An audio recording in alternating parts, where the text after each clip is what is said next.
అమరావతిలో పర్యటిస్తున్న చంద్రబాబు నాయుడు ప్రస్తుతం మీడియాతో మాట్లాడుతున్నారు. లైవ్ లో చూద్దాం. ప్రపంచమంతా కూడా గుర్తించే పరిస్థితికి వచ్చారు. అయితే ఈరోజు ఒక విషయం ఎక్కువంటే అందుకు గుర్తుపెట్టుకోవాల్సిన ఆంధ్రప్రదేశ్ అంటే ఏపీ. ఏపీ అంటే ఒక పక్క అమరావతి, ఒక పక్క పోలవరం. అమరావతి మనందరికీ ఒక చిరునామా, ఒక ప్రజా రాజధానిగా 5 కోట్ల ప్రజానీకానికి ఒక దశ దిశ నిర్దేశించే రాజధానిగా, మన పిల్లల భవిష్యత్తును తీర్చిదిద్దే రాజధానిగా, ఎవరైనా ఏదైనా చిన్న పనులు చేసుకోవాలంటే ఏ చెన్నైకో బెంగళూరుకో హైదరాబాదుకో పాసి పనులు కూడా పోకుండా గర్వంగా నాకు ఒక రాజధాని ఉంది, ఇక్కడ పని చేసుకోగలుగుతానని చెప్పడానికి నిర్మాణం చేపట్టినటువంటి రాజధాని ఇది. అలాంటి రాజధాని ఈరోజు మనం చూస్తే అతలాకుతలం చేశారు. ఆ డీటెయిల్స్ కూడా నేను వస్తాను. అదే సమయంలో పోలవరం దక్షిణ భారతదేశంలో ఎక్కువ నీళ్లుండే నది గోదావరి నది. పోలవరం పూర్తి చేస్తే నదుల అనుసంధానం జరిగితే రాష్ట్రంలో ప్రతి ఒక్క ఎకరాకు నీళ్లు ఇచ్చే అవకాశం ఉంటుంది. ఈ రెండు కూడా మనం ఒక్కసారి ఆలోచించుకున్నప్పుడు రాష్ట్ర విభజన జరిగింది, హేతుబద్ధత లేదని పోరాడాం, అన్యాయం జరిగిందని అందరం కూడా గట్టిగా నిలదీసే పరిస్థితికి వచ్చాం. ఆ సందర్భంలో ఒక ఆర్థిక నగరమైనటువంటి హైదరాబాద్ నగరం తెలంగాణ రాష్ట్రానికి వెళ్తుంది కాబట్టి మళ్ళీ ఇక్కడ ఒక నగరం కట్టుకోవాలంటే దీనికి తోడ్పాటు ఇస్తామని, ఇంకొక పక్క పోలవరాన్ని పూర్తి చేస్తే ఈ రాష్ట్రానికి కొంతవరకు వెసులుబాటు వస్తుందనే ఉద్దేశంతోనే ఈ రెంటికి కూడా విభజన చట్టంలోనే ప్రత్యేకంగా మెన్షన్ చేస్తూ ఒక పక్క పోలవరాన్ని జాతీయ ప్రాజెక్టుగా, అమరావతికి ఆర్థిక సహాయం చేయడానికి ముందుకొచ్చారు. అయితే ఈరోజు మనం చూస్తా ఉంటే రెండు కూడా ఈరోజు రాష్ట్రంలో ఉండే 5 కోట్ల ప్రజలను ఓటే నేను కోరుతున్నా. ఈరోజు ఏదైతే మాకు ఓట్లు వేశారు ఇది ఒక హిస్టారికల్ విక్టరీ. చరిత్రలో నేను 45 సంవత్సరాలుగా చూశాను కానీ ఆంధ్రప్రదేశ్ రాష్ట్రం ఏర్పడిన తర్వాత భారతదేశ చరిత్రలో కూడా ఇంత పెద్ద విక్టరీ ఎప్పుడూ రాలేదు. ఒక్క మాటలో చెప్పాలంటే వన్ సైడెడ్గా ఇలాంటి ముఖ్యమంత్రి పనికి రాడు, ఇతను అవసరం లేదని తీర్పిచ్చి బ్రహ్మాండంగా ప్రజలు ముందుకు వచ్చారు. 95,000 మెజారిటీ ఒక నియోజకవర్గంలో, 11 సీట్లు కూడా రాలా వీళ్లకు. అంటే దీన్ని బట్టి అర్థమవుతుంది ప్రజలు ఎంత వ్యతిరేకంగా ఉన్నారో. దుష్ట పరిపాలన అనడానికి దీనికంటే వేరే తార్కాణం అవసరం లేదు. కానీ మమ్మల్ని గెలిపించారు. అంతటితోనే రాష్ట్రంలో ఉండే ప్రజల యొక్క బాధ్యత అయిపోలేదు.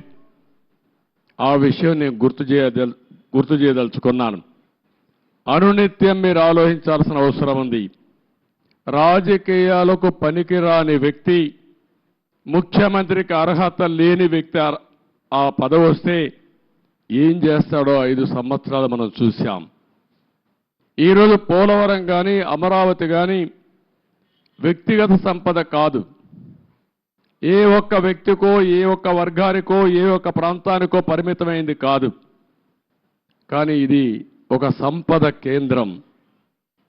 ఒక సంపద సృష్టిస్తే అది సమాజానికి పనికొస్తుంది. అదే సమయంలో వ్యక్తులు బాగుపడతారు, ప్రభుత్వానికి ఆదాయం పెరుగుతుంది. ప్రభుత్వ ఆదాయం పెరిగితే సంక్షేమ కార్యక్రమాలు చేసేందుకు అవకాశం ఉంటుంది. అదే మరి ప్రజలందరినీ సాధికార వైపు ముందుకు తీసుకుపోయే అవకాశం ఉంటుంది. రెండోది పోలవరం కానీ పూర్తి చేసుంటే అది కూడా గవర్నమెంట్ డబ్బులు, అవి సెంట్రల్ గవర్నమెంట్ డబ్బులు. దాన్ని పూర్తి చేస్తే మనం కానీ కొంత నదుల అనుసంధానం చేసుకుంటే రాష్ట్రంలో ప్రతి ఒక్క ఎకరాకు నీళ్లు ఇవ్వగలిగితే రాయలసీమ రాళ్లసీమ కాదు రతనాల సీమగా తయారు చేసే అవకాశం వస్తుంది. హార్టికల్చర్కి ప్రాధాన్యత ఇచ్చే అవకాశాలు ఉంటాయి. మొన్నే పోలవరం పోయి వచ్చాను. నా ఆవేదన చెప్పాను.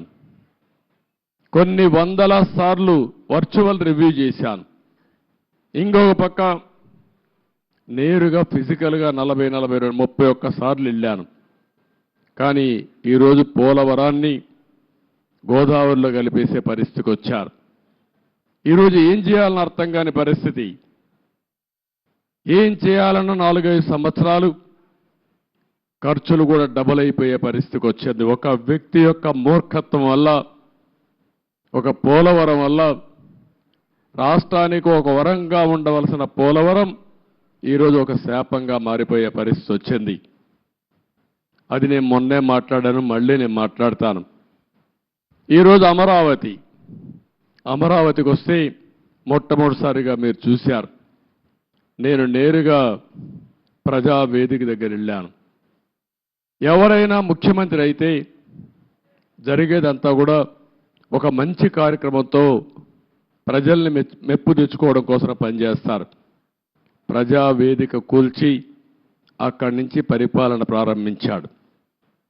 అక్కడి నుంచి నేను నేరుగా వచ్చాను.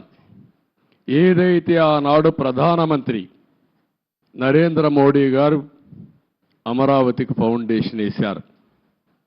అక్కడ మీరు చూస్తే ఒక బాధ, ఆవేదన. 1631 రోజులు మీరు ఆందోళన చేయడం ఒక ఎత్తైతే, ఈ రాజధాని ప్రారంభించినప్పుడు రాష్ట్రంలో ఉండే ప్రతి ఒక్క గ్రామం, ప్రతి ఒక్క వార్డు నుంచి పవిత్రమైన మట్టిని, పవిత్రమైన జలాల్ని, అక్కడుండే దేవాలయాలు కానీ, మసీదులు కానీ, చర్చిలు కానీ, ప్రార్థనాలయాల్లో ప్రార్థనలు చేసి అందరి దేవుళ్ళ యొక్క ఆశీర్వాదాలు తీసుకొని పవిత్రమైన ఆ మట్టిని ఇక్కడికి తీసుకొచ్చారు. దేశంలో ఉండే అన్ని దేవాలయాలు, ప్రపంచంలో ఉండే అన్ని ప్రార్థనాలయాలు, అన్ని దిక్కల్లా ప్రార్థనలు చేశాం.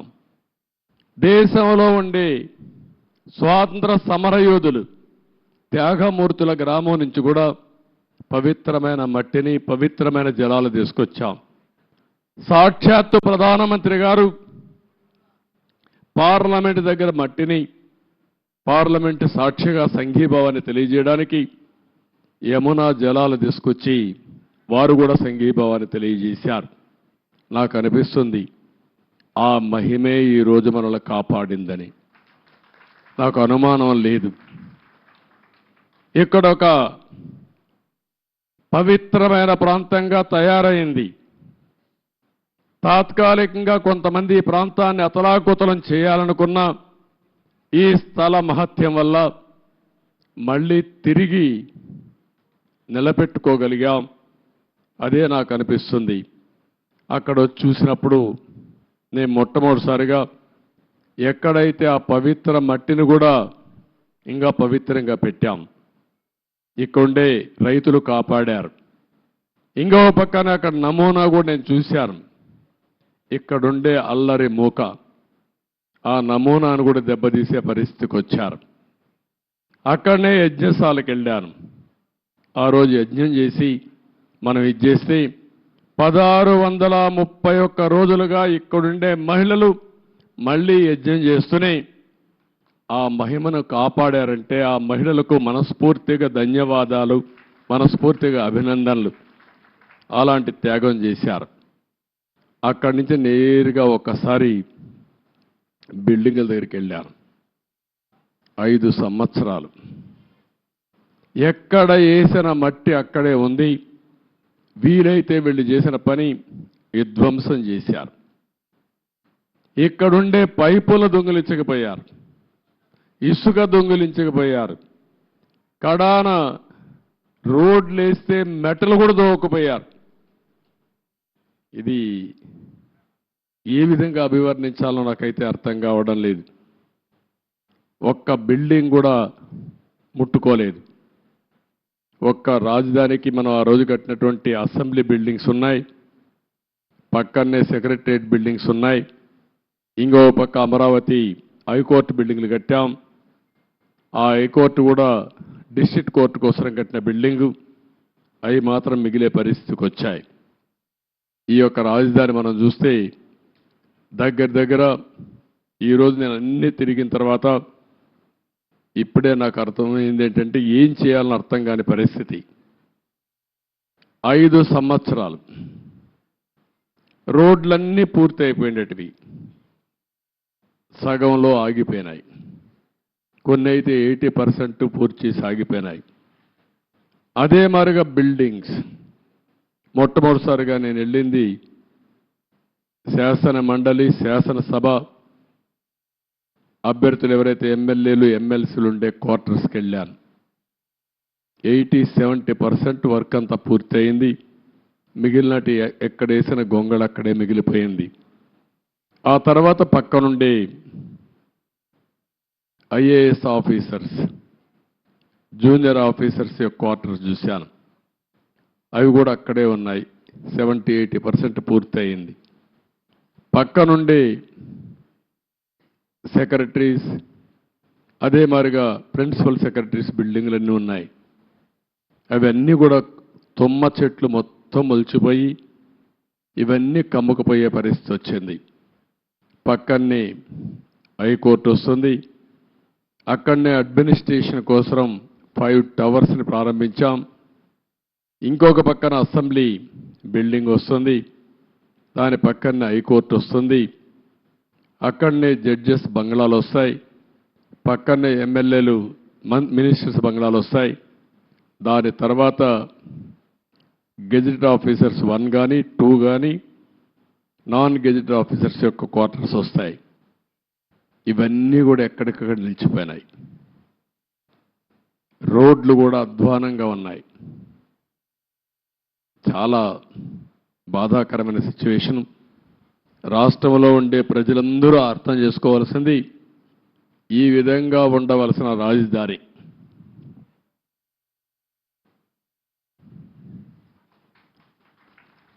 మనం ఆ రోజు ప్లాన్ చేసింది, నేను మళ్ళీ ఒక వైట్ పేపర్ ఒకటి రిలీజ్ చేస్తాం, అందులో డీటెయిల్స్ అన్నీ పెడతాం. ఈరోజు నేను ఫస్ట్ టైం వచ్చింది రాజధానిని చూడడానికి వచ్చాను. ఎక్కడున్నామో అధ్యయనం చేయడానికి వచ్చా.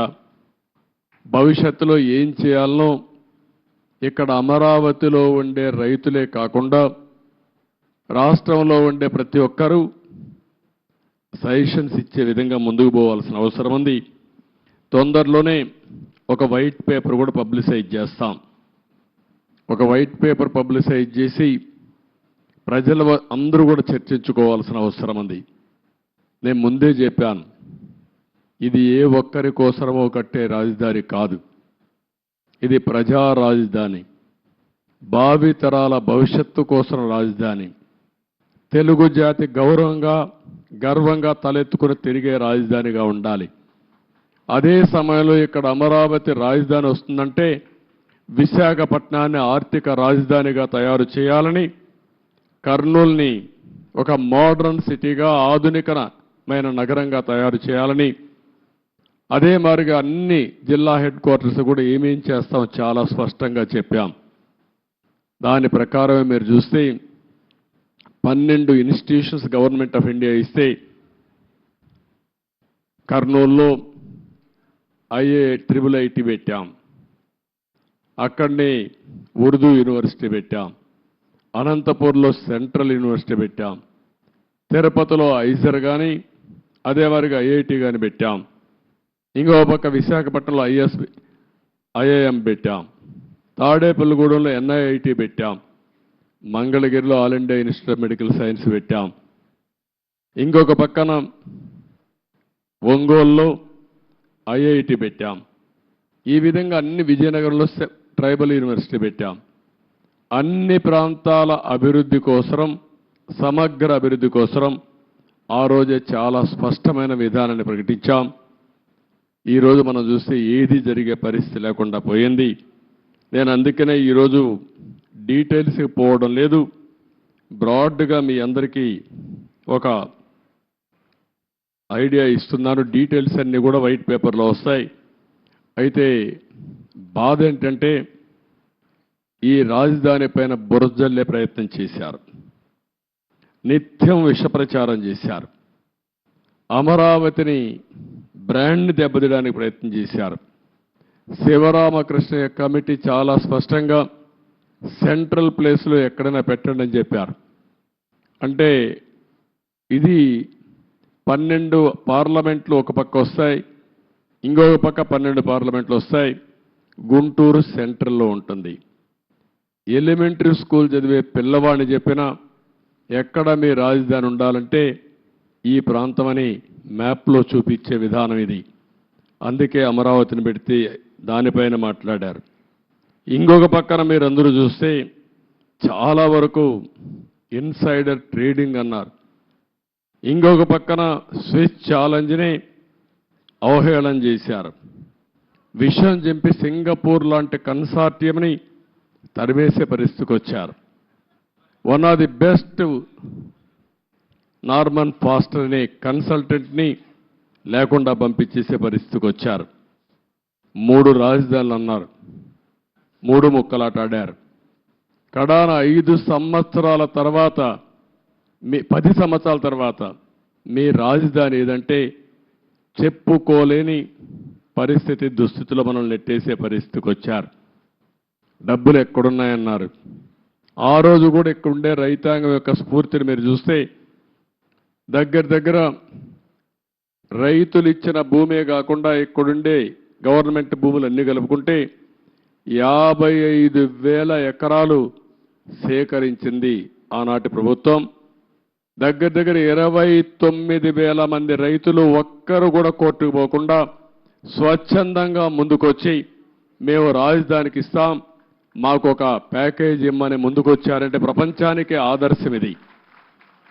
ఒక ల్యాండ్ కొనాలంటే, లేకుంటే ఒక చిన్న ఇరిగేషన్ ప్రాజెక్ట్ కట్టాలన్నా, లేకుంటే ఒక మంచి పనికి ఒక దేవాలయం కట్టాలన్నా భూమి ఇవ్వని ఈ రోజుల్లో ఇక్కడుండే రైతాంగం ముందుకొచ్చి స్వచ్ఛందంగా భూమి ఇస్తే దానికి ఎన్ని అపవాదులు వేయాలని అపవాదులు వేశారు. ఇక్కడుండే రైతాంగాన్ని ఎన్ని ఇబ్బందులు పెట్టాలని ఇబ్బందులు పెట్టారు. ఇంకొక పక్కన ఇక్కడుండే కామన్ ఇన్ఫ్రాస్ట్రక్చర్కి అంతటికి ఉపయోగించుకుని రోడ్లు కానీ, గవర్నమెంట్ బిల్డింగ్లు కానీ, పబ్లిక్ పర్పసెస్ కానీ అన్నిటికీ ఉపయోగించుకున్న తర్వాత కొంత భూమి మిగులుతుంది. దాన్ని అమ్మితే ఇక్కడ రాజధాని కట్టుకునే అవకాశం వస్తుంది.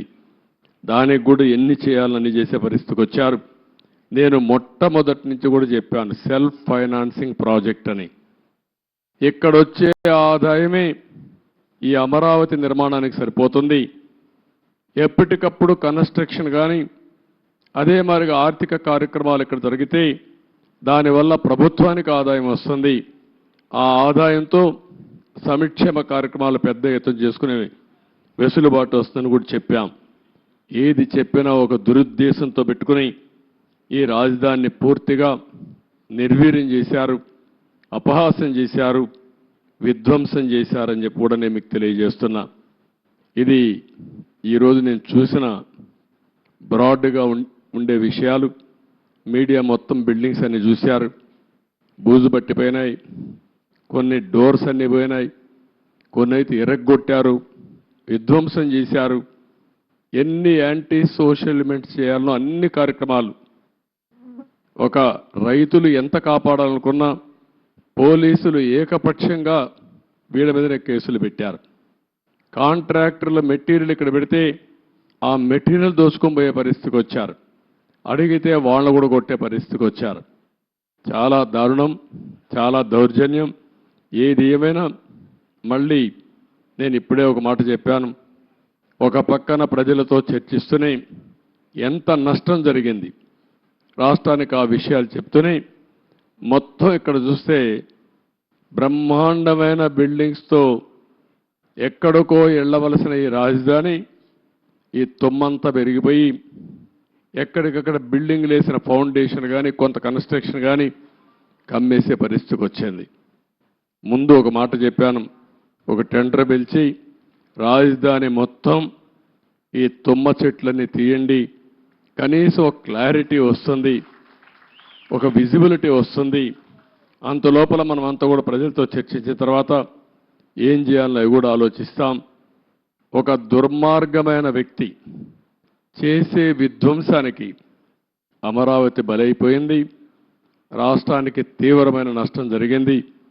ఆ విషయమే ప్రజలకు చెప్తూ మీరందరూ కూడా ఒక్కొక్కసారి రాగద్వేషాలకు అతీతంగా ఇప్పటికి కూడా 11 సీట్లే వీళ్ళు గెలిచారు. కొంతమంది ఓట్లేశారు. ఓట్లేసిన వ్యక్తులు కూడా మీరు ఒక్కసారి ఆలోచించుకోండి. ఇలాంటి వ్యక్తికి ఓటేయడం భావ్యమా? అలాంటి వ్యక్తులు రాజకీయాలకు అర్హులా? ఇలాంటి వాళ్ళని మనం సహకరిస్తామా?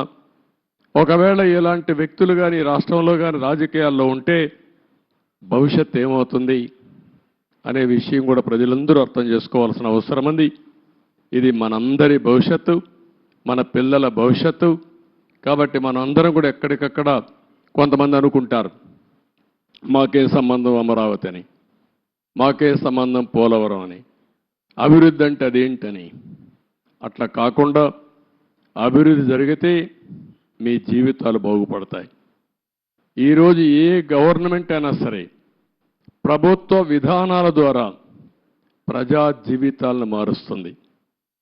అటు కేంద్ర ప్రభుత్వంలో ఉండే నరేంద్ర మోడీ గారు కానీ, వివిధ రాష్ట్రాల్లో ఉండే రాష్ట్ర ముఖ్యమంత్రులు కానీ, ఇక్కడ ప్రభుత్వం కానీ మీ జీవితాల్లో వెసులుబాటు తీసుకురావడం, మీ జీవితాల్ని బాగు చేయడం, ఒక పక్క సంక్షేమ కార్యక్రమాలు చేస్తూనే ఇంకొక పక్క అభివృద్ధి కార్యక్రమాలు చేస్తూ తాత్కాలికంగా మీకు వెసులుబాటు ఇవ్వడమే కాకుండా దీర్ఘకాలంలో మీ జీవితాలకు వెలుగొచ్చే విధంగా చేయాల్సిన బాధ్యత ప్రభుత్వాలపైన ఉంది. ఈరోజు హైదరాబాద్ని అభివృద్ధి చేశాం. దాని ఫలితాలు అక్కడ ప్రజానీకం ఎంజాయ్ చేస్తున్నారు. అదొక తృప్తి నాకు. ఆ రోజు నేను వేసినటువంటి ప్రతి ఒక్క కార్యక్రమం చేసిన అభివృద్ధి కానీ, లేకపోతే వేసిన ఫౌండేషన్లు కానీ, ఆలోచనలు కానీ ఏది పెండింగ్ పెట్టకుండా ప్రతి ఒక్క ముఖ్యమంత్రి చేతనైనంత వరకు ముందుకు తీసుకెళ్లారు. చేత కాకపోతే వదిలిపెట్టారు. ఎవడు విధ్వంసం చేయలే. కానీ ఇక్కడికి వచ్చే కొందికి విధ్వంసం జరిగే పరిస్థితి వచ్చింది. ఒక్క విధానం మీరు గుర్తుపెట్టుకోవాలి. ఒక్క ఐటీకి ప్రాధాన్యత ఇస్తే ఈరోజు ప్రపంచంలోనే తెలుగువారు బ్రహ్మాండంగా రాణించే పరిస్థితికి వచ్చారు. ఎన్నో సంవత్సరాలు కాలేదు, 25 సంవత్సరాలే. 25 సంవత్సరాల్లో ఎన్నో దేశాలకు వెళ్ళిపోయారు. నన్ను అరెస్ట్ చేసినప్పుడు చూస్తే నా జీవితంలో ఎప్పుడూ మర్చిపోలేను. 70-80 దేశాల్లో నిరసన తెలియజేశారంటే ఆ దేశాల్లో వీళ్ళు ఉన్నారని ఆశ్చర్యం వేసే పరిస్థితికి వచ్చింది. నిన్న కూడా మీరు చూశారు ఎన్నికల్లో అందరూ కూడా ఉదయం 8 గంటలకు 7 గంటలకు వచ్చి రాత్రి 2 గంటల వరకు ఓట్లేశారు. బయట ప్రాంతాల్లో ఉండే చిన్న చిన్న పనులు చేసుకునేవాళ్ళు, ఇంటి పనులు చేసుకునే పని వదిలిపెట్టి వాళ్ళు భోజనం ప్యాకెట్ తీసుకొచ్చి నేరుగా ఓటేసి మళ్ళీ వెళ్ళారు వాళ్ళ ఖర్చులతో. ఎక్కడో అమెరికా, ఆస్ట్రేలియా లేకపోతే ప్రపంచంలో వేరే దేశాల్లో ఉంటే లక్షల రూపాయలు ఖర్చు పెట్టుకుని వచ్చి ఓటేసి వాళ్ళ బాధ్యత నిర్వహించారు. ఈ విషయం ప్రతి ఒక్కరూ గుర్తుపెట్టుకోవాల్సిన అవసరం ఉంది. ఓటేయడం మీ బాధ్యత అనుకొని ఈ 5 ఏళ్లు చేసిన విధ్వంసం చూసిన తర్వాత మళ్ళీ మేము భరించలేమనే ఉద్దేశంతో మీరు ముందుకు వచ్చారు. కానీ ఈరోజు నేను ఇక్కడుండే ప్రజానీకాన్ని కోరేది ఒకటే, అనునిత్యం మీరు ఆలోచించాల్సిన అవసరం ఉంది. మాకు కూడా మీరు ఒక స్ఫూర్తిని ఇవ్వాల్సిన అవసరం ఉంది. ఎక్కడికక్కడ గైడెన్స్ ఇస్తూ ఉంటే, మాకు కూడా ఆలోచనలు ఇస్తూ ఉంటే మా ఆలోచనలు మీ యొక్క సమస్యలు రెండు కూడా జోడించుకొని మెరుగైన ప్రజా విధానాలకు రూపకల్పన చేస్తాం. దానివల్ల మీ జీవితాల్లో మంచి జరుగుతుంది. ఏ కార్యక్రమం చేసినా ప్రజల కోసం చేస్తాం కాబట్టి ప్రజలు ఇందులో భాగస్వాములు కావాల్సిన అవసరం ఉంది. అందుకే మొన్న పోలవరం పోయినప్పుడు కూడా చాలా స్పష్టంగా చెప్పాను. ఈరోజు అమరావతికి వచ్చినప్పుడు చాలా స్పష్టంగా చెప్తున్నా. అన్ని విషయాలు ఏమాత్రం అరమరకలు లేవు. మొత్తం మేము ముందర పెడతాం. మేము చేసే ప్రతి ఒక్క పని మీ యొక్క భవిష్యత్తు కోసం చేసే పని కాబట్టి మిమ్మల్ని అందరినీ భాగస్వాములు చేయడం మా ప్రధానమైన కర్తవ్యం ప్రజాస్వామ్యంలో. ఇది చేస్తూనే ఎప్పటికప్పుడు నిర్ణయాలు కూడా తీసుకుంటాం. ఎవరైతే తప్పుడు పనులు చేసి కడాన కంకర కూడా దొంగిలించారో అలాంటి వాళ్ళని క్షమించడం కరెక్ట్ కాదు. వీళ్ళకి అలవాటు అయిపోయింది. అవి చేయడంగానే కాకుండా మళ్ళీ ఇక్కడ వాళ్ళ ఇష్ట ప్రకారం రౌడీజం చేయడం, అందరినీ బెదిరించడం, అడ్డం వస్తే కొట్టడం, ఇష్టానుసారంగా ప్రవర్తించడం అన్నీ జరిగాయి. అవన్నీ కూడా ఏ మాత్రం కూడా ఎవ్వడి ఆటలు ఎక్కడ జాగవు, జరగనీయం. అవసరమైతే నిర్మోహమాటంగా అణిచివేస్తాం తప్ప ఇష్టానుసారంగా మేమేం చేసినా జరుగుతుంది. రౌడీజం చేస్తాం, రాజకీయాన్ని అడ్డం పెట్టుకుంటామంటే మాత్రం అది జరగలేకుండా చేస్తారని చెప్పి కూడా మీ అందరికీ హామీ ఇస్తూ మరొక్కసారి అందరికి కూడా ఇక్కడుండే రైతాంగానికి మనస్ఫూర్తిగా నమస్కారాలు. మిగిలిన అన్ని విషయాలు మాట్లాడతాను. మీకు ఏదైనా క్వశ్చన్స్ ఉంటే 1 or 2 media.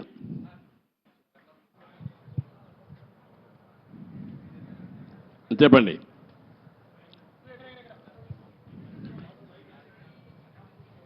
Mic mic hello sir 1 minute mic.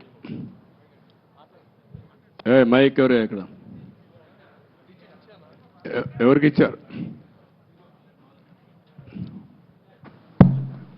Sir గత ముఖ్యమంత్రి ఈ రాజధానిలో ఈ బిల్డింగ్స్ పరిశీలించుంటే ప్రజావేదికను కూల్చేసినట్టు ఇవి కూడా డిమాలిష్ చేసేవాడేమో సార్. అది దేవుడు కాపాడాడు.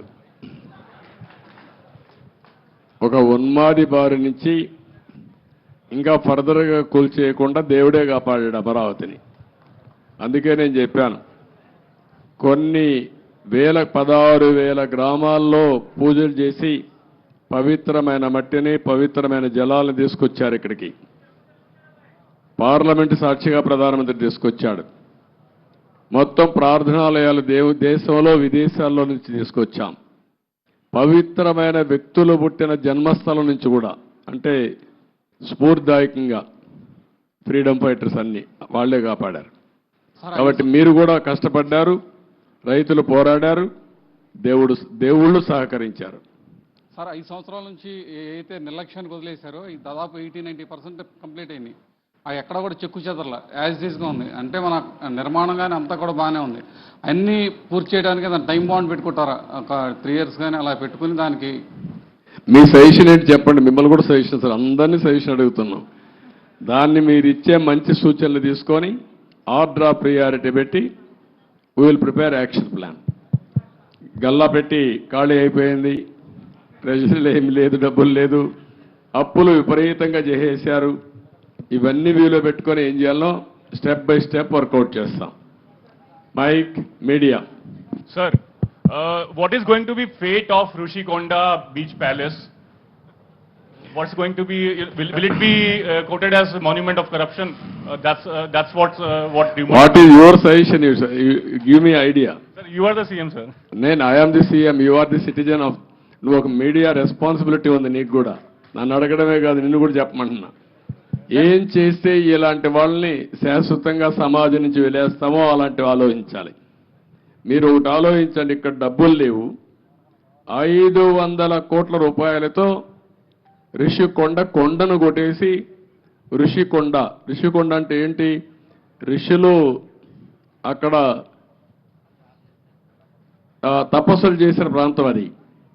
అలాంటి కొండని ఎప్పటి నుంచి కూడా మనం చూసి, ఇప్పుడైతే ఆధునికమైన పనిముట్లు ఇవన్నీ వచ్చాయి, కానీ ఒకప్పుడు విశాఖపట్నానికి వచ్చామంటే ఈ ఓడలు కానీ ఇవన్నీ ఋషికొండను చూసి గుర్తుపట్టి విశాఖపట్నం వచ్చామనే పరిస్థితి ఉండేది.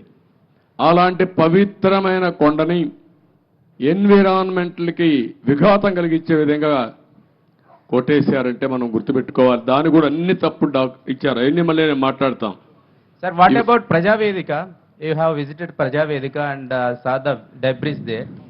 Are you going to remove the debris and reconstruct the Prajavedika same place, or are you going to make it as a museum? ఏం చేయాలి నువ్వు చెప్పు. నువ్వు నిన్ను అడిగితే మీరంతా ఏంటంటే నన్ను క్వశ్చన్స్ అడుగుతున్నారు, నేను మిమ్మల్ని క్వశ్చన్స్ అడుగుతున్నా. ఇప్పుడు మీరు ఆన్సర్ చేయండి. నాకు ఏం చేస్తే బాగుంటుంది. ఇప్పుడు మా మిత్రుడు ఇచ్చాడు శ్రీనివాస్ ఒక మాట. అమరావతి ఉద్యమం 1631 రోజులు, 1 + 6 + 3 + 1 11 అన్ని అంకులు కలిపితే జగన్కి వచ్చిన సీట్లు 11. అంటే రెండు సరిపోయినాయి. ఇదే దేవుడు రాసిన స్క్రిప్టు, ఇది దేవుడి స్క్రిప్టు. అక్కడికి చాలలేదు. ఈ 11 ఇవ్వడం కూడా కరెక్టా లేదా చర్చ జరగాల్సిన అవసరం ఉంది. అందుకే నేను మిమ్మల్ని అందరినీ కోరుతున్నా, కొన్ని ఇక్కడ మాకు కూడా కొంతమంది ఇబ్బందులు వచ్చాయి. సరైన క్యాండిడేట్ నిలబడలేకపోయారు. నిలబడింది ఇక్కడ ప్రజలు ఎక్కడికక్కడ ముందుకు వచ్చి ఓట్లేశారు. కొన్ని సమస్యలు ఉన్నాయి. కానీ ఏది ఏమైనా ఇలాంటి వ్యక్తులు రాజకీయాలకు అర్హత ఉందా, ఇది చర్చ జరగాల్సిన అవసరం ఉంది ఈ రాష్ట్రంలో. Sir, people are confident that you can complete entire Amravati construction, complete the buildings and everything. That's why they gave good verdict. They gave good verdict. Majority of the seats, 161 seats like that. Majority ఇస్తే అయిపోయింది వాళ్ళ పని. మీ పని అయిపోయిందా? Yes, sir. We are confident that you can build. No, complete them. you are confident. ఎట్లా build చేయాలో కూడా ఆలోచనలు ఇవ్వండి అందరూ కూడా. సార్ ఇప్పటికి రాజధాని నిర్మాణానికి అమరావతిని నిర్మించలేదు. ఈ రోజు మీరు మొత్తం విజిట్ చేశారు కదా సార్, అప్రాక్సిమేట్లీ దీని నిర్మాణానికి ఎంత ఖర్చు అవుతుంది, మీరు ఎన్ని రోజుల్లో చేస్తారు? ఇప్పుడు నిన్ను అడగాలి నేను క్వశ్చన్. నిన్ను నేను నియమిస్తే నువ్వు ఎట్టగడతావు చెప్పని అడగాలి నేను ఇప్పుడు. కాబట్టి క్వశ్చన్ అడగడం చాలా ఈజీ, కానీ ఆలోచించి చెప్పడం చాలా కష్టం. సీఎం గారు, నేను ఇంతవరకు ఎంత డబ్బులుంది ఖజానాలో తెలియదు. నిన్నే నేను చూసా. ఆఫ్ బారోయింగ్, ఆన్ బారోయింగ్ రెండు ఉన్నాయి. కొన్ని లెక్కలు చూపించి బారో చేశారు, కొన్ని లెక్కలు చూపించకుండా బారో చేశారు. మద్యం కూడా రాబోయే రోజుల్లో వచ్చే ఆదాయాన్ని తాకట్టు పెట్టి బారో చేశారు. అది కూడా ఎంత బారో చేశారు ఇంకా ఎతకాలి. ఇవన్నీ ఒక్కొక్క ఎక్కడెక్కడ ఉన్నాయో మనకే తెలియదు. ఇప్పుడు మనం చూసాం, ఆఫీసర్లు మొన్నటి వరకు అడ్డదుడ్డంగా సంతకాలు పెట్టినోళ్ళు ఎక్కడున్నారు, అడ్రస్ లేరు. ఇప్పుడు చాలా సమస్యలు ఉన్నాయి. బట్ ప్రజలు ఇచ్చినటువంటి మ్యాండేట్ చాలా స్పష్టంగా ఇచ్చారు. చాలామంది నన్ను అడిగారు ఒక మాట, ఇలాంటి క్లిష్టమైన పరిస్థితుల్లో మీరు ఏం చేయగలుగుతారని అడిగారు. ఎలక్షన్ల ముందు కూడా నేను ఒకటే చెప్పాను, ఏం చేస్తారని మీరు అడుగుతున్నారు. నేను పారిపోవడానికి సిద్ధంగా లేను, ఫేస్ చేస్తా. తప్పకుండా మళ్ళీ రాష్ట్రాన్ని పూర్వ వైభవం తేవడం కోసం పునర్నిర్మాణం వైపు ముందుకు పోతానని చెప్పా. అందుకే నేను అధ్యయనం చేస్తున్నా మీ అందరి ద్వారా. చేసిన తర్వాత అమరావతి కూడా ఏం చేయాలో నిర్దిష్టంగా చెప్తాను, ముందుకెళ్తాం. రాజధాని ప్రాంతంలో భూములు ఏమైనా తాకట్టు పెట్టారా సార్? రాజధాని ప్రాంతంలో భూములు కూడా ఏమైనా తాకట్టు పెట్టారా? చూడాలి, రికార్డ్స్ అని చూడాలి. సచివాలయం అయితే సచివాలయాలు పెట్టారు, ఇక్కడ సచివాలయం కూడా పెట్టారనుకుంటాను. చూడాలి, ఆ రికార్డు చూడాలి. సార్ ఓకే సార్, నమస్తే సార్. నా పేరు వేణు, నేను రాజధాని రిపోర్టర్ని సార్. ఒక 12 సంవత్సరాల నుంచి, ఇది రాజధాని కాకముందు నుంచి ఇక్కడ ఉన్నాను. మీరు అమరావతిని చరిత్రగా నిలబెడదామని ఎలా ఉంటున్నారు? ఈ చరిత్రలో జరిగే కొన్ని కార్యక్రమాలను కూడా అలాగే దిష్టిబొమ్మలాగా అలా ఉంచి మంచిని చెడును చూపించే మా రాబోయే తరాలకు కూడా అలాంటి చూపించే విధంగా ఉంటే ప్రజావేదిక బాగుంటుందని నా ఉద్దేశం సార్. ప్రజావేదిక అట్నే పెట్టాలంటావు? అంతే సార్. ఓకే, నువ్వు ఒక మంచి సజెషన్ ఇచ్చావు. ఎందుకంటే ఇది జపాన్లో కూడా ఏం చేశారంటే, ఏవేవి హీరోషిమా ఒకటి, నాగసాకి అనుకోండి, నాగసాకి 2 సెకండ్ వరల్డ్ వార్లో మొత్తం బాంబులేసి మొత్తం డివాస్టేషన్ జరిగితే కొన్ని డికేడ్స్ అక్కడ పుట్టిన వాళ్ళు కుంటిగా గుడ్డిగా పుట్టారు. పంటలు కూడా రాలేదు, భూములు కూడా ఇది అయిపోయినాయి. అవన్నీ గుర్తుగా 2 ప్రాంతాలను ఇప్పుడు కూడా అట్లనే పెట్టారు. అంటే దానికి కారణం, దాన్ని ఒక స్ఫూర్తిగా తీసుకొని మళ్ళీ మనం కష్టపడాలని అనునిత్యం ప్రజలకు గుర్తు చేశారు. ఈరోజు అదే 2వ ప్రపంచ యుద్ధంలో దెబ్బతిన్న జపాన్ ప్రపంచంలోని అగ్రదేశంగా తయారైందంటే ఇలాంటివి చూసి పట్టుదల పెంచుకోవడం. అదే మరి మిత్రుడు ఇప్పుడు చెప్పాడు, ప్రజావేదికను కూడా యాజ్ ఇట్ ఈజ్ పెడితే చాలా బాగుంటుందని. అది కూడా ఒక మంచి ఆలోచన. Let us see. ఓకే.